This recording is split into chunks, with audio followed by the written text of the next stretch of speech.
Pour notre deuxième table ronde, l'action des collectivités territoriales, j'invite à s'installer Madame Hélène Sangranier, présidente du conseil départemental de l'Aude, le colonel Rémi Février, ancien officier d'actif, fondateur du MBA, maître de conférences et directeur de recherche au CNAM. Vous êtes également directeur du pôle d'excellence académique et des relations extérieures du MBA. Enfin, Monsieur François Mangin-Lecreux, directeur général des services de la ville de Reims, ainsi que de la communauté urbaine du Grand Reims. Et pour animer cette table ronde, la titulaire de la chaire de management du MBA, Madame la professeure des universités Véronique Chanu, vous dirigez, Véronique, également le laboratoire de recherche dans gestion de Paris, de Panthéon-Assas, ainsi que le CIFOP. Vous avez un timing pour l'ensemble de la table ronde, et puis nous poursuivrons par une ou deux questions.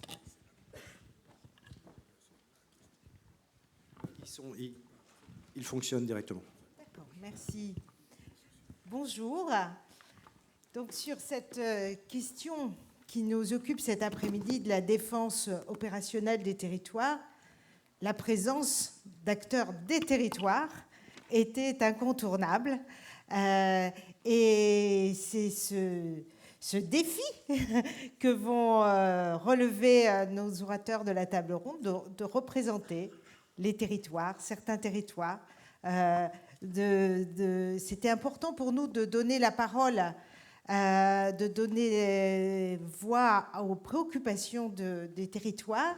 Et je veux dire que je vois dans votre présence à cette table ronde un heureux présage pour notre MBA, parce que je constatais qu'après 9 promotions, on avait accueilli assez peu de représentants des territoires. Et je me dis que peut-être cette table ronde peut contribuer à attirer ceux qui, parmi les décideurs publics des territoires, sont intéressés par ces questions de sécurité. Alors, sur notre sujet, nous avons décidé de faire tourner la parole, quitte à accentuer peut-être certains points de désaccord ou des points de vue un peu différents. Faire tourner la parole en trois petites séquences. Séquence au cours de laquelle chacun d'entre vous prendra la parole. Ces séquences, elles sont en ordre relativement logique. Première séquence, premier mouvement, faire face à une attaque de son territoire. Comment vous avez fait face? Chacun se limitera à une expérience parce qu'on n'a pas trop de temps. Deuxième séquence, comment on agit et on interagit avec d'autres. On mettra l'accent sur la coopération. Et puis, troisième séquence, finalement, quels enseignements on tire pour mieux anticiper et mieux se préparer. Voilà. Alors, 2 acteurs des territoires, on l'a dit, Madame Hélène Sangranier, qui est présidente du Conseil général de l'Aude, un territoire particulièrement touché. On a encore en mémoire tous les fléaux qui ont attaqué le territoire. François Mangin-Lecreux, qui est actuellement directeur général des services je crois qu'on dit du Grand Reims, c'est ça? Du Grand Reims, après une carrière dans plusieurs autres territoires. Et puis un expert des territoires, le colonel Rémi Février, qui interviendra à plusieurs titres, puisqu'il a une expérience d'élu local. Il est aussi colonel de la réserve opérationnelle et c'est pour moi un collègue, puisqu'il est maître de conférence au CNAM, habilité à diriger des recherches, et j'ai eu le plaisir de diriger sa thèse il y a maintenant quelques années, et qui était une thèse précurseur, puisqu'il attirait l'attention sur les cyberattaques dont pouvaient faire l'objet les collectivités territoriales. C'est un sujet qu'il a prolongé récemment dans son habilitation à diriger des recherches.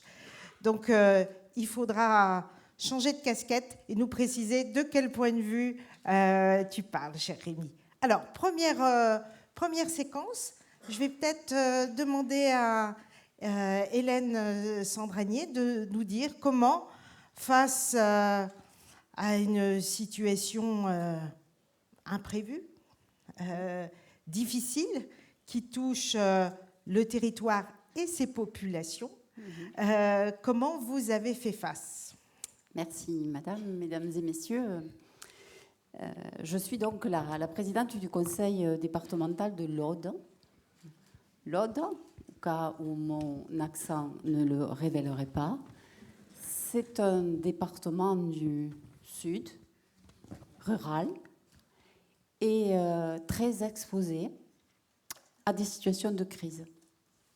Crise pour beaucoup liée à des événements climatiques, l'eau, le feu, et crise aussi, vous devez le savoir, cela, liée à des événements terroristes, puisque je me permets de rappeler ici que le colonel Arnaud Beltrame a perdu la vie dans l'Aude, à Trèbes, au cours d'un attentat terroriste. Mais ce n'est pas cet événement, vous le comprendrez, que j'ai choisi parce que je ne serai pas la mieux placée pour en parler. J'ai choisi de parler de l'eau. Nous souffrons des deux. Nous souffrons d'en avoir trop par moment et pas assez à d'autres. Alors, on a beaucoup parlé de militarité. Je vous avoue que je suis un peu décalée. Mais je pense que cette militarité évoquée peut être complétée par un autre mot, solidarité. Le département, c'est la collectivité des solidarités. Et comme vous avez beaucoup parlé de DOT, moi, je vais vous parler de POT. POT, je viens de l'inventer, mais vous comprenez qu'il s'agit, en complément de votre action, de la protection des territoires. Et c'est bien là que nous sommes en œuvre lorsqu'il y a une situation de crise. Alors, nous ne sommes pas l'armée, nous ne sommes pas la gendarmerie et nous ne sommes pas les pompiers. Ce que je veux dire par là, c'est que nous n'intervenons pas en première intention. Lorsque un événement climatique comme les crues de 2018 font qu'il tombe en 4 heures une intensité d'eau liée à un épisode cévenol, hein, vous en avez entendu parler, une intensité d'eau qui équivaut à une crue centenale, c'est-à-dire qu'à l'espace de 6-7 heures, le niveau des eaux, le niveau de nos affluents monte d'à peu près 7 mètres. 7 mètres dans un temps record, vous imaginez l'impact que ça peut avoir sur un territoire. Or, dans une nuit d'octobre 2018, c'est ce qui s'est passé dans l'Aude, dans un territoire, un triangle entre, on va dire, Carcassonne, pour ceux qui connaissent la préfecture Limoux, et la montagne noire, c'est-à-dire un triangle d'environ 40 km de long, 40 km de large, qui reçoit toutes les eaux du ciel. Et donc, là d'où je parle à ce moment-là, j'étais alors vice-présidente à l'autonomie.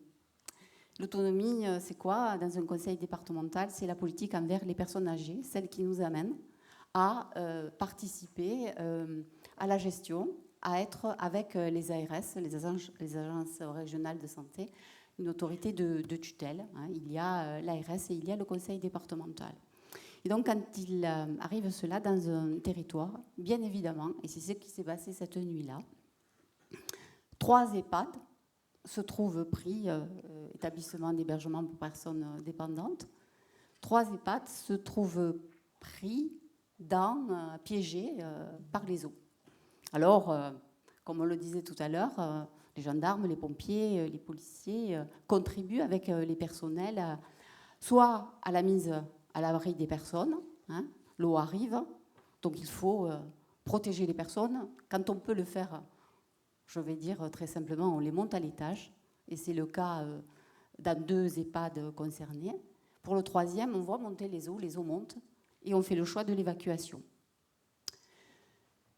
Donc, ça, c'est les forces de l'ordre, hein, les secours à personne.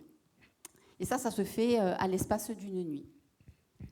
Et puis, le matin, on commence à regarder ce qui s'est passé. On se met en contact avec l'ARS, on se met en contact avec les familles, parce que on ne sait pas où ont été hébergées les personnes. Donc il y a un premier travail, on va dire, d'information des familles. Et puis, il faut mettre en place, pour cette population, ça représente 80 personnes à peu près, 80 personnes à qui on vient de sauver la vie. Pour autant, moyenne d'âge en institution, 85 ans. Ce déplacement, aussi limité soit-il, puisque on est sur des accueils dans des maisons de retraite qui se situent à 20-25 km, guère plus. Première conséquence, premier enjeu, je le disais, les familles et leur information, parce que ce sont des personnes affolées qui recherchent. Deuxième enjeu, l'accueil, la qualité de l'accueil. Dans la nuit, on sauve des vies. Le matin, dans la journée, on s'organise, on prend en charge. Mais très vite, effectivement, il faut pouvoir offrir à ces personnes-là une qualité de vie, on va dire, à peu près identique. Pourquoi ? Parce que très vite, la personne âgée décline, très vite, les syndromes de glissement arrivent, c'est-à-dire les lâcher-prises. Et en même temps, on déplace toute une logistique, puisque l'EHPAD était dans un territoire. L'EHPAD avait ses matériels, l'EHPAD avait ses personnels, et il faut transférer ces personnels dans d'autres établissements. Ça veut dire qu'il faut demander à des personnels hospitaliers de changer de lieu de travail. Ça veut dire également qu'il faut se préoccuper en tant que conseil départemental de la dimension qui peut paraître basique, mais qui devient très vite prépondérante, qui est la dimension financière. C'est-à-dire qu'on transfère, parce qu'il faut sauver des vies, des personnes dans des EHPAD à proximité où il y a des places, mais on ne se demande pas le montant de la place d'EHPAD, j'arrête, et on ne se demande pas si la famille va pouvoir payer, parce que très vite, c'est ce type de questions qui arrivent. Donc, qu'est-ce qui se passe ? Eh bien, le conseil départemental, très vite, annonce aux familles que, quel que soit l'hébergement réalisé, le conseil départemental prendra en charge la dimension financière et le surcoût. Par exemple, très vite, il faut dire à des familles qui avaient choisi des chambres individuelles que ces chambres-là doivent être partagées. Et donc, que c'est la moitié de la tarification qui rentrera dans les caisses. Et très vite, le conseil départemental s'engage pour financer ces hébergements. Et donc, je m'arrêterai là, parce que le temps est dépassé, mais très vite, la question de l'aménagement du territoire va se poser. Parce que quand on met un EHPAD dans un endroit, c'est parce qu'on a des besoins et parce que des familles ont le souhait d'avoir leur personne âgée à proximité. Et pour les aménageurs que sont le conseil départemental, c'est la question de l'aménagement du territoire qui se pose derrière ce type d'événement. Merci de vous avoir rappelé que derrière la défense des territoires, il y a la défense des populations, et notamment les plus vulnérables. Alors François Mangin-Lecreux, quand on a préparé cette table ronde, m'avait dit, mais finalement, c'est un peu curieux de nous faire parler de la défense du territoire. Et en fait, dans le management public territorial, il y est beaucoup question de défense des territoires. Peut-être une expérience courte pour qu'on puisse aborder notre deuxième séquence.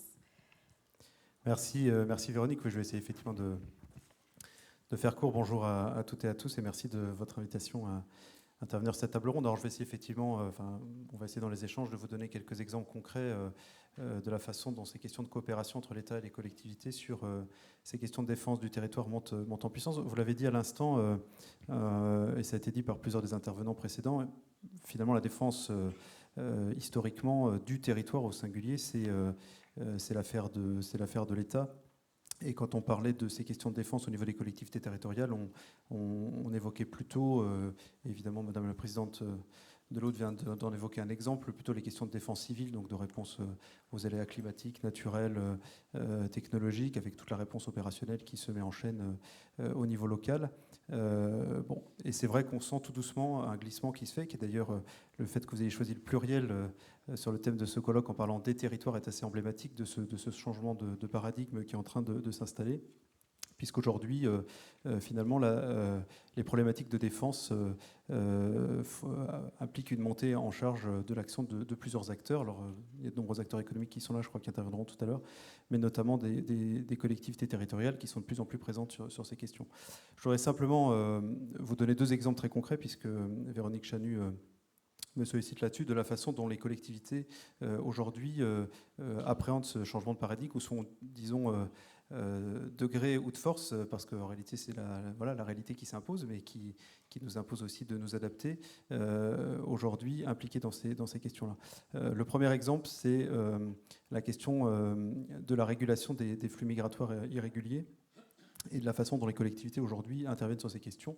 Moi j'ai été donc quelques années avant de rejoindre ces fonctions-là, j'ai été directeur général des services du département de Saône-et-Loire, donc au sud de la Bourgogne, au nord de Lyon, dans un département qui était alors en pleine période, vous savez, d'afflux massif ce qu'on appelle toujours d'ailleurs les mineurs non accompagnés, mais qui ont connu, il y a eu un pic au milieu des années 2010, très important sur le territoire, que j'imagine plusieurs d'entre vous ont vécu dans leur réalité opérationnelle, dans leurs fonctions. Et à ce moment-là, alors les départements n'étaient pas évidemment calibrés nécessairement pour répondre à ces questions. D'abord, il y a des problèmes de capacité d'hébergement, des problèmes de moyens matériels, des problèmes de traduction. Et puis surtout, on est évidemment dans le champ de la protection de l'enfance et de l'accueil d'un certain nombre de publics d'origine étrangère, mais qui, étant mineurs, doivent pouvoir bénéficier sur le territoire français d'un accompagnement. Mais on est très clairement, on le voit bien, sur une ligne de crête assez étroite dans le travail quotidien des services là-dessus, entre ce qui relève de la protection d'une part et ce qui relève de la coopération indirecte ou en creux avec les services de l'État aussi en matière de lutte contre les flux d'immigration irrégulière, avec, vous l'imaginez bien, toutes les réserves et réticences qu'on peut rencontrer dans ces cas-là d'un certain nombre d'acteurs, travailleurs sociaux ou autres, qui et par vocation, par nécessité, ont du mal aussi à s'inscrire comme coopérateurs des forces de l'État sur ces questions. Et alors, je pourrais parler longuement de ce que j'ai pu vivre dans cette expérience-là, d'échanges, tard dans la nuit, quand il fallait trouver des solutions avec le préfet, avec les autorités territoriales. Et j'ai vraiment senti en quelques années, sur un sujet comme celui-là, le changement de culture qui s'opérait et l'appréhension par une collectivité comme celle que j'avais la chance de diriger, donc le département de Saône-et-Loire, de cette réalité régalienne et de la responsabilité régalienne que sur la réponse à ces phénomènes migratoires que le département pouvait avoir. Et puis, très rapidement, l'autre exemple, bien sûr, et il est presque évident, c'est la réponse à la crise sanitaire récente qu'on a tous connue. La réponse à la crise sanitaire, évidemment, elle s'est faite au niveau national. Évidemment, c'est là qu'a été posée l'ambition stratégique globale, que l'essentiel du cadre de réponse réglementaire, juridique a été défini. Mais ensuite, après, la déclinaison opérationnelle dans les territoires, en réalité, elle s'est faite pour une très large part. Elle s'est faite, bien sûr, avec l'appui des services de l'État, notamment des agences régionales de santé, mais elle s'est très largement faite, en réalité, grâce au travail des grandes collectivités Et voilà, quand il a fallu évidemment assurer la continuité des services essentiels à la population, c'était les villes évidemment qui l'ont assuré. Quand il a fallu assurer derrière les distributions des masques, c'était également les villes qui ont été mobilisées. Quand il a fallu, vous le savez, quelques semaines après, quand on a enfin trouvé un vaccin, orchestrer la mise en place des centres de vaccination, c'est à nouveau les villes qui ont été évidemment mobilisées sur le sujet. Donc à l'époque, j'étais non pas à Reims, mais à Pau avec François Bayrou. Cet exemple-là, le président de la République lui-même s'est exprimé à plusieurs reprises pour dire qu'on était dans une situation de guerre, hein, comme il l'a dit lui-même. On était donc face à un enjeu de défense du territoire et face à la nécessité de cette montée en puissance assez brutale, assez soudaine, mais qu'il a fallu assumer des collectivités sur ce champ de la réponse opérationnelle en matière de défense du territoire. Et sur ce champ de la coopération indispensable avec les acteurs de l'État sur le sujet. Merci. Alors, colonel Rémi Février, chers collègues, il y a presque 10 ans, tu soutenais une thèse qui avait valeur d'alerte. Je ne sais pas si l'alerte a bien été entendue. C'est une thèse qui portait sur les cyberattaques et le risque cyber dans les collectivités territoriales et la capacité des dirigeants territoriaux à prendre en compte ce risque qui était émergent à l'époque. Merci Véronique pour ce rappel. Alors si vous me permettez, je vais juste faire un tout petit rappel historique. Alors je vous rassure, je ne parle ni le latin ni le grec, mais l'honneur est sauf, je pourrais le faire en breton, mais ce sera encore plus compliqué. Donc, je vais me contenter juste de rappeler ce qui s'est passé pendant la Seconde Guerre mondiale. Parce que tout à l'heure, le général Kim, prenant les propos du directeur général de la gendarmerie, a parlé de défense populaire. Or, c'est bien, alors évidemment, tout le monde n'a pas été résistant, bien sûr. J'ai baigné dedans toute ma jeunesse, puisque je viens de 2 familles de résistants, donc j'en ai entendu parler. Je vous rappelle quand même qu'un certain nombre de Français, et les maires n'étaient pas les derniers pour le faire. Bien évidemment, je n'obère pas le fait qu'il y a eu des collaborateurs, mais il y a eu aussi des édiles locaux qui, au péril de leur vie, ont sauvé un certain nombre de personnes, qu'ils soient juifs, qu'ils soient résistants, qu'ils soient de toute façon sous la cible de l'ennemi. Donc je dirais que, dans l'absolu, j'ai assez confiance dans la capacité des Français à se mobiliser en cas d'attaque. Alors vous me permettrez de revenir dans une logique de prospective et d'attaque. Et on va parler de mon sujet de prédilection, c'est-à-dire les attaques cyber. Vous l'avez noté, durant la crise du Covid-19, un mur invisible est tombé. Même les hackers, je dirais les plus de très haut niveau, c'est-à-dire les malfrats, les mafias, avaient jusqu'alors une sorte, j'ose pas dire déontologie, mais en tout cas avaient une sorte de barrière qui faisait en sorte qu'en cas de crise grave, eh bien, ils n'attaquaient pas des organismes publics. Vous avez bien compris que depuis la crise du Covid, cette espèce de barrière invisible, virtuelle, est tombée. Et je vous rappelle qu'il y a eu une patiente dans un hôpital en Allemagne qui est morte parce qu'un ransomware avait attaqué l'hôpital dans lequel elle devait être opérée et elle est décédée durant son transfert dans un autre hôpital puisqu'on ne pouvait plus l'opérer dans son hôpital initial. Donc ça, c'est quelque chose qui est extrêmement préoccupant. Et de la même manière, ce que j'avais prévu 10 ans auparavant, alors pour répondre à ta question, est-ce que j'ai été écouté? Oui, j'ai été reçu poliment. Par charité, je ne dirais pas à quel endroit. Et on m'a dit, oh, c'est bien compliqué, mon colonel, ce que vous proposez, il s'agit d'y réfléchir. Et bref, rien n'a été fait. Donc, j'ai fait la première thèse encore à ce jour sur le sujet, et croyez-moi, au vu des attaques contre les collectivités aujourd'hui, il a déjà été, c'était en 2012, très compliqué d'obtenir des réponses pour le terrain de recherche pour faire une thèse. Je vous garantis qu'avec toutes les attaques qu'on a connues au niveau des collectivités aujourd'hui, c'est pas pour demain que des élus locaux vont accepter de nous vendre de parler. D'ailleurs, pour la petite histoire, on m'avait demandé de tenir les documents au-delà de ma thèse, bien sûr, qui n'a pas été diffusée, pendant 6 ans, c'est-à-dire un mandat, avant de les rendre publics, même en les anonymisant, dans des articles scientifiques. Et donc, la situation est très préoccupante.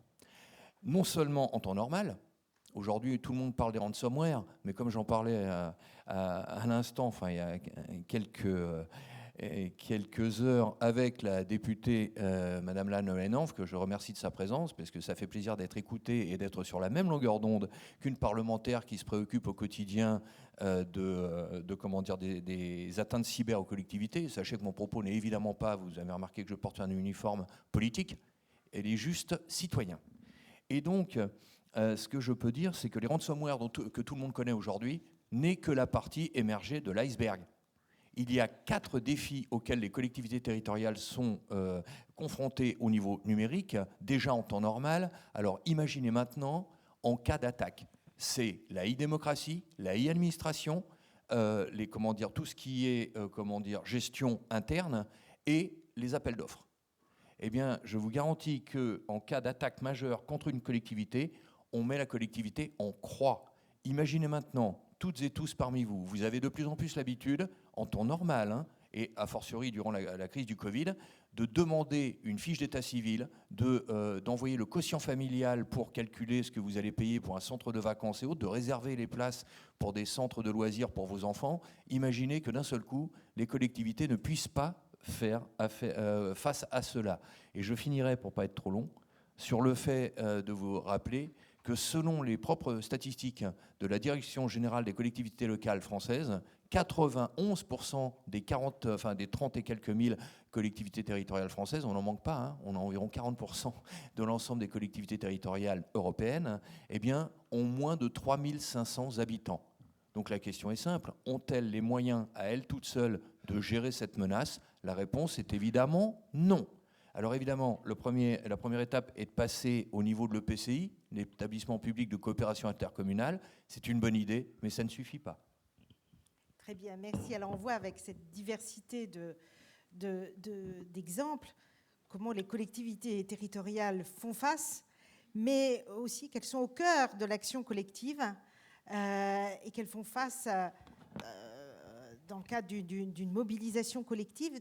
Donc j'aimerais un peu vous entendre sur ce jeu de coopération qui se met en place. Peut-être François Mangin-Lecreux, très rapidement, parce que je vois que notre chronomètre tourne. Oui, alors très rapidement, d'abord la coopération, heureusement, entre l'État et les collectivités sur cette question de la défense du territoire ou des territoires, elle n'est pas complètement nouvelle. Vous le savez tous les uns les autres. D'ailleurs, en préparant cette petite intervention à table ronde, je revoyais quelques écrits là-dessus qui montrent que si on remonte dans l'histoire de 2 ou 3 siècles avant l'apparition des grands États-nations, finalement, la défense du territoire, c'était les citoyens des villes qui l'assuraient. Et alors sans remonter aussi loin, c'est vrai que depuis maintenant de nombreuses années, les territoires coopèrent, notamment les collectivités locales et l'État. Par exemple, vous le savez, sur la construction des gendarmeries, ça fait quelques années que la coopération est étroitement installée là-dessus. Bon, je pense aussi évidemment au cadre de coopération qui s'est installé depuis des années maintenant en matière de vidéosurveillance dans les grandes villes et métropoles en France, où les centres de supervision urbaine sont montés en puissance de façon considérable, avec des outils formidables aujourd'hui, que vous connaissez, je pense, certains d'entre vous, qui mobilisent l'intelligence artificielle, qui nous permettent de repérer automatiquement. Il suffit de dire aujourd'hui au centre de supervision urbaine qu'on a la chance d'avoir à Reims, il suffit de vouloir repérer un individu qui a un pull vert rouge et qui a tiré le sac à main d'une grand-mère pour avoir immédiatement la capacité à repérer en simultané toutes les personnes repérables sur les images de vidéosurveillance portant un pull vert rouge. Enfin, on a des choses assez formidables, quand même, des outils assez extraordinaires et qui en fait beaucoup nourri la coopération entre les forces de police et les collectivités ces dernières années, coopération avec la justice également. Tout à l'heure, ça a été évoqué dans d'autres domaines. On a tout ce qui touche aux opérateurs d'importance vitale, et nous, on est particulièrement concernés également par les problématiques de sûreté en matière d'eau, d'adduction d'eau, d'assainissement. Donc, il y a vraiment des champs de coopération qui sont installés depuis de nombreuses années et qui continuent aujourd'hui à monter en puissance. On peut parler également du renseignement territorial. Ça fait des années, et heureusement, qu'il y a une dynamique de coopération forte entre notamment les maires, les présidents de départements et les forces de police et de gendarmerie dans le repérage d'un certain nombre d'évolutions, de groupes mobilisés sur tel ou tel levier d'action. repérage des phénomènes de délinquance dans la vie, etc. Donc ça, c'est ce qui marche plutôt bien globalement et c'est ce qui monte en puissance. Après, il y a des sujets qui marchent moins bien et qui nécessitent, alors on y reviendra peut-être aussi dans la dernière partie, il y a vraiment des choses à construire encore sur ce champ-là. Dans les choses qui, pour moi, marchent moins bien aujourd'hui, vous avez un champ qui a beaucoup été évoqué ces dernières années, vous savez, qui est la prévention le repérage et la prévention de la radicalisation. Notamment dans les grandes villes, on a beaucoup parlé ces dernières années de la nécessité de coopération étroite entre les élus locaux, les forces de police, notamment. C'est plus un sujet police que gendarmerie, mais enfin, c'est aussi un sujet gendarmerie au sens large. Et c'est vrai que cette coopération avec les cellules qui étaient les cellules de transmission des informations signalées, on devait régulièrement initier ce dialogue entre le maire d'un côté, le directeur départemental de la sécurité publique de l'autre. Ces cellules, elles existent, elles ont le mérite, sous l'impulsion généralement et la bonne volonté des procureurs de la République localement, de permettre la transmission d'un certain nombre d'informations. Mais on n'est pas encore allé suffisamment loin, à mon sens, dans le repérage d'un certain nombre et dans la capacité de dialogue entre les acteurs locaux sur ce sujet. Donc c'est un exemple parmi d'autres. Et puis il y a d'autres exemples aujourd'hui qui, dans la coopération notamment, nous on le vit au quotidien entre les forces de police nationales et par exemple les forces de police municipales dans les grandes villes. Il y a beaucoup de choses qui restent encore à stabiliser dans la partition des missions, dans la capacité peut-être à inventer des leviers d'intervention communs ou mieux coordonnés vis-à-vis d'un certain nombre d'acteurs. Ça passe par des sujets tout bêtes, de capacité à dialoguer, même par radio, etc. Voilà, donc on est sur des champs qui se sont considérablement renforcés, où il y a aujourd'hui des belles réalisations, mais où il y a encore beaucoup de choses à faire dans les années à venir pour arriver vraiment sur une approche intégrée de la défense des territoires avec une vraie coopération des acteurs locaux. Merci. Donc on voit dans ces dynamiques de coopération qui s'opèrent, qui s'approfondissent, qui se formalisent aussi. J'ai envie de demander à Madame la Présidente, quelle place pour les populations ? On a sauté un épisode là. Oui, d'accord. La place des populations. Mais, nous qui avions honnêtement vécu des situations de crise particulièrement importantes, les populations qui subissent ces crises, du moins dans un premier temps, parce que on a une histoire dans le département, on a une histoire de la crise. Tout a commencé en 1999, où nous avons eu 30 morts et plus d'1 milliard de francs de dégâts. Et donc, à partir de là, on a mis en place une politique de sensibilisation parce qu'il fallait que les populations s'acculturent au risque. Mais ça, c'est une histoire qui s'est travaillée sur 20 ans. Donc, il y a la population qui subit, et là, je crois que la collectivité que je représente, et dans les crises que nous avons vécues, a su, à un moment donné, rassembler autour d'elle, parce qu'elle a des compétences de solidarité humaine, des acteurs afin de devenir un guichet unique pour des populations qui, dans des situations de crise, sont complètement abattues. Voilà. Il y a ce premier niveau. Il y a, dans des événements traumatiques de cette importance, vous le disiez aussi, une mobilisation citoyenne très rapide, parfois trop intense. Parce qu'il y a la volonté d'apporter qui un lit, qui un frigidaire, parce que c'est de ça dont on parle, mais que notre expérience réussit, notamment par des instances où tous les acteurs sont réunis à canaliser. Il y a des structurations. Nous avons dans l'Aude une association qui s'appelle Aude de Solidarité. Il s'agit de citoyens, il s'agit d'associations qui se mobilisent systématiquement en situation de crise. Mais les populations, par rapport à ce que nous avons pu vivre dans le département, le vrai travail, c'est celui que des acteurs, on va dire, experts, mettent en œuvre. Je pense notamment au SMAR, le syndicat mixte des milieux aquatiques et des rivières, qui nous avons créé après le drame de 1999, qui mène auprès des collégiens, auprès des élus, auprès des publics, un véritable travail pédagogique qui permet aux populations de prévenir, de faire face, puisqu'il il y a, par exemple, des diagnostics de vulnérabilité qui sont proposés aux habitants et qui permettent de s'adapter. On a beaucoup dit ici ne plus être surpris.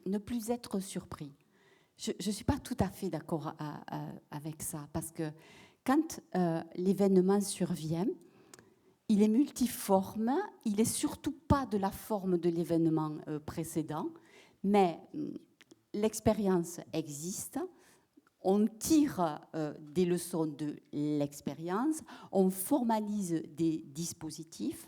Ce qu'il faut apprendre, c'est à s'adapter. Voilà. Surpris, on le sera toujours. Mais comme on met en place à côte pour travailler ensemble des institutions qui, par définition, sont assez cloisonnées, et le travail consiste à la capacité à lever très rapidement ces décloisonnements. Ça ne paraît rien ce que je dis, mais mettre autour d'une table en 24 heures ou 48 heures, comme nous, au département, nous pouvons le faire, tous les acteurs des solidarités en allant de la CAF, en passant par la MSA, en venant à nos services, de façon à ce qu'à l'espace de 48 heures, on puisse répondre aux besoins d'une population. Je crois que c'est surtout ça qu'il faut travailler, l'adaptabilité. Alors, s'agissant de risques peut-être plus invisibles, comme les cyberattaques, comment se mobiliser avec d'autres pour y faire face? Alors je crois que effectivement, je suis complètement d'accord avec Madame la Présidente. Surpris, on le sera. C'est d'ailleurs, si on pensait ne pas l'être, je pense que ce serait une très mauvaise nouvelle. D'accord ? Ça voudrait dire qu'on a atteint un certain niveau d'égotisme. Par contre, je pense qu'il faut être conscient. Et ça, c'est autre chose. Quand j'étais encore officier d'actif, j'ai fait plusieurs centaines de conférences. Et je voudrais tordre le cou à une idée relativement répandue qui veut qu'il existe une dichotomie entre le monde public et le monde privé, en termes d'organisation. Vous êtes spécialiste des organisations, professeur Chanu, je pense que vous ne me contredirez pas. Il n'existe quasiment aucune différence entre une PME et une petite collectivité en termes organisationnels. J'avais le droit, alors évidemment je représentais la gendarmerie, donc j'intervenais devant des patrons de PME, des patrons d'ETI, même des membres de board du CAC 40, et puis en même temps des élus locaux. J'ai fait un certain nombre de congrès, et j'avais toujours les mêmes réponses. En fait, on écoutait d'une oreille distraite, jusque malheureusement le moment, et je n'avais trouvé que ce levier, c'est assez triste, où je commençais à parler de ce qui allait arriver au président de l'exécutif municipal, enfin exécutif local ou au chef d'entreprise, en cas de perte ou de vol de données à caractère personnel. Et alors là, j'aime autant vous dire que quand vous leur disiez, mais écoutez, il n'y a pas de problème, vous ne voulez pas écouter, nous aurons donc le plaisir de vous accueillir en garde à vue. Vous êtes en zone gendarmerie, 96% du territoire. Je peux vous dire que la température de la pièce, en l'occurrence de l'amphithéâtre, baissait d'environ 25 degrés. Et on vous écoutait avec beaucoup plus d'intérêt. C'était exactement la même chose pour les collectivités, que ce soit PME et collectivités. Et la plupart du temps, à l'issue de la conférence, je me retrouvais avec des cartes de visite de gens qui me disaient venez donc faire un audit de sécurité des systèmes d'information chez nous. Alors dans le cas de collectivité, effectivement, ça pouvait être entendu. Dans le cas d'entreprise, un peu moins. Notre rôle, déjà, on n'a pas des ressources à outrance, et on n'est pas là pour manger la laine sur le dos du secteur privé. On était là pour éveiller, pour sensibiliser. Mais ce qui m'a profondément marqué, et c'est pour ça que si on peut faire passer un message, c'est avant tout celui-là, c'est que la plupart du temps, j'avais comme réponse, mais mon colonel, je suis beaucoup trop petit pour intéresser qui que ce soit. Or, je vous rappelle quand même une chose, c'est que l'immense majorité des brevets déposés en France dans le secteur privé, je dis bien privé, sont par des PME. Ce qui fait la force de frappe de notre économie, en tout cas ce qu'il en reste, c'est certainement pas le CAC 40. D'accord ? Là, le CAC 40, n'en déplaise des grands patrons, c'est pas que je veux absolument minimiser leur rôle, simplement, Je dis que c'est fondamental, mais c'est l'arbre qui cache la forêt. Ce qui fait la force de frappe de l'économie française, c'est notre extraordinaire tissu de PME. Et aujourd'hui, s'il y avait une notion, là je dévie un peu des collectivités, mais on est dans l'aspect de l'ancrage territorial, ce qui fait qu'aujourd'hui, une organisation est attaquée, ce n'est ni sa taille, ni son secteur d'activité, c'est exclusivement un seul paramètre, c'est-à-dire sa capacité d'innovation. Pour ceux qui ont suivi des cours de management stratégique, ça veut dire qu'une PME innovante aura plus de risques d'être attaquée qu'un grand groupe qui vit sur ses vaches à lait. Et pour une collectivité territoriale, c'est pareil. Et je finirai par là. On partait, j'avais beau alerter, ça ne donnait rien, mais on partait du principe que seules les grandes collectivités pouvaient être attaquées parce que seule une attaque contre les grandes collectivités pouvait s'avérer intéressante. Eh bien, j'aurais pu vous en donner plusieurs, mais il y en a une qui me revient à l'esprit, c'est que durant la crise du Covid, la ville d'Argenton-sur-Creuse a été attaquée. Alors j'aime beaucoup la Creuse, hein, j'ai plein d'amis là-bas, mais simplement, vous imaginez bien que la taille d'Argenton-sur-Creuse, c'est pas Paris, Bordeaux ou Marseille. D'accord ? Ça veut dire que tôt ou tard, ce type d'attaque se développera. Et quel est le maillon faible, pour autant qu'on puisse parler de ça? C'est tout simplement les petites collectivités. Les petites collectivités seront plus faciles à pénétrer au niveau cyber et ça permettra aux hackers de différents types, hein, n'oublions pas les services de renseignement, parce que souvent les Anonymous ont le masque large, si j'ose dire, eh bien ça leur permettra de s'entraîner. Et je ne vois qu'une seule solution, pour aller encore plus loin que votre question, professeur, c'est de faire en sorte qu'il y ait, c'est déjà le cas, on l'a dit tous les trois, mais je pense que la solution, en tout cas à court terme, c'est un travail, une sensibilisation et un rapprochement de plus en plus étroit entre les collectivités territoriales qui font partie intégralement, si ce n'est au premier chef, de la défense territoriale et les forces de sécurité intérieure. Je pense que c'est une conclusion qu'on pourrait s'approprier tous les trois. Un mot de conclusion à chacun, finalement sur un enseignement que vous tirez, que vous souhaitez transmettre aux auditeurs du MBA pour ne pas succomber à cette amnésie, comme nous le disait tout à l'heure Alain Bauer. François Mangin-Lecreux. Très brièvement, je dirais, pour moi, il y a trois concepts clés aujourd'hui sur lesquels il faut qu'on puisse être très vigilant. D'abord, évidemment, le premier concept, c'est de surtout pas refuser la réalité et la prise de conscience qu'elle nous impose. On recevait cette semaine avec le maire de Reims, le maire de Tchernihiv, donc une petite commune, une ville de 300 000 habitants quand même entre Kharkiv et Kiev, et on voit que les choses peuvent basculer très rapidement. Et là, pour le coup, la question de la capacité à rester en veille, à rester opérationnel dans la réponse en termes de défense du territoire, elle est évidemment primordiale. Donc, premier sujet, évidemment, ne pas écarter la vérité et la nécessité de cette prise de conscience. Deuxième sujet, à mon avis, très important, éviter dans ce domaine, alors vous évoquiez à l'instant, mon colonel, la nécessité impérative de continuer à construire le cadre de coopération entre l'État et les collectivités sur ce sujet fondamental, et la cybercriminalité est effectivement l'un des objets importants. Moi, ce que je souhaiterais à titre personnel, c'est qu'on reste vraiment dans l'esprit de l'opérationnalité qu'on a trouvé notamment dans la gestion de crise sanitaire récente, c'est-à-dire avec un esprit de réactivité et d'agilité des acteurs locaux. Nos politiques publiques, dans tous les domaines d'ailleurs, mais dans ce domaine de la sécurité comme dans d'autres, ont beaucoup tendance ces dernières années à s'affadir par une forme de technicisation. On pond des grands schémas prospectifs, des contractualisations en tout sens. Il faut qu'on reste vraiment dans de la construction opérationnelle au plus près des acteurs de terrain. Et puis troisième sujet, là aussi dans ce domaine comme dans d'autres, moi ce que j'ai trouvé frappant, notamment dans la réponse à la crise sanitaire récente, puisque c'est cet exemple de défense du territoire qu'on vient de connaître, c'est la formidable créativité, l'esprit d'innovation des acteurs locaux. Évidemment, il y avait un cadre stratégique qui était posé au niveau national, mais ce qui a fait la capacité de réponse, et je crois la capacité du territoire à s'en sortir, ça a été l'inventivité des acteurs locaux qui ont cherché des solutions par rapport aux problématiques spécifiques à leur territoire. Et donc, de grâce, dans ce domaine-là, comme dans d'autres, essayons de faire respirer cette capacité d'initiative locale sans trop reverticaliser, vous voyez ce que je veux dire, ce sujet-là, en essayant de poser dans les moindres détails des règles nationales qui s'appliqueraient de façon homogène partout sur tout le territoire. Il faut qu'on arrive à faire respirer la capacité des acteurs locaux à coopérer avec leur sens de l'imagination et de l'initiative.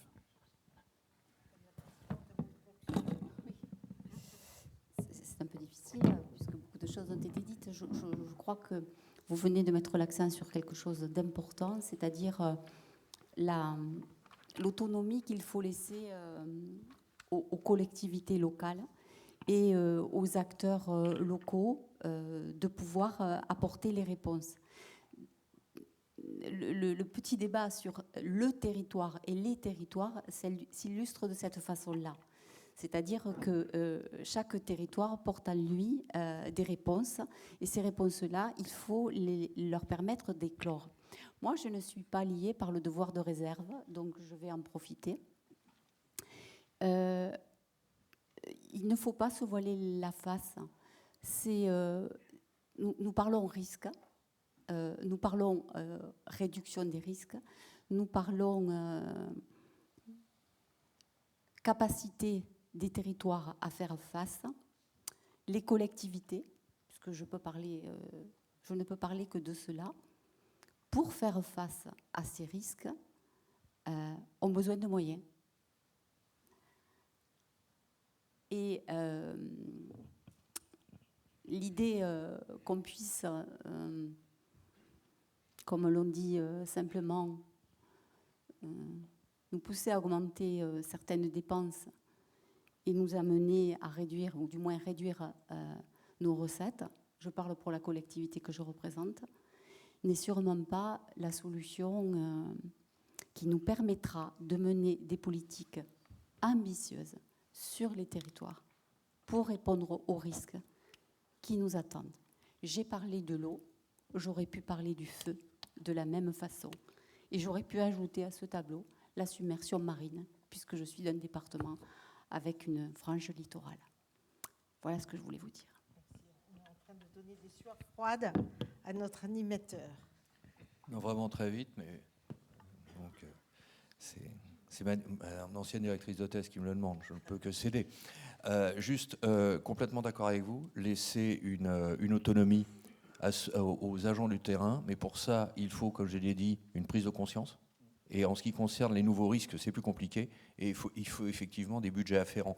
J'ai du mal à penser que toutes les collectivités puissent faire face aux risques cyber si on ne met pas en place, et je parle sous le contrôle de Madame la députée, mais une véritable politique publique qui soit une politique publique non pas d'imposition, mais en tout cas un cadre global de sécurisation des territoires. Et puis enfin, pour répondre à votre question sur la leçon pour mes chers élèves du MBA, que vous n'avez pas intérêt à rater d'ailleurs cette année, je vous le dis, c'est tout simplement, plus sérieusement, vous avez l'exemple type au travers de nos propos de la nécessité de continuer à construire un continuum de sécurité entre services de l'État et entreprises privées. Merci. Et on voit bien que la question du management public territorial de la sécurité est une séquence sans doute à inscrire beaucoup plus fermement dans notre MBA.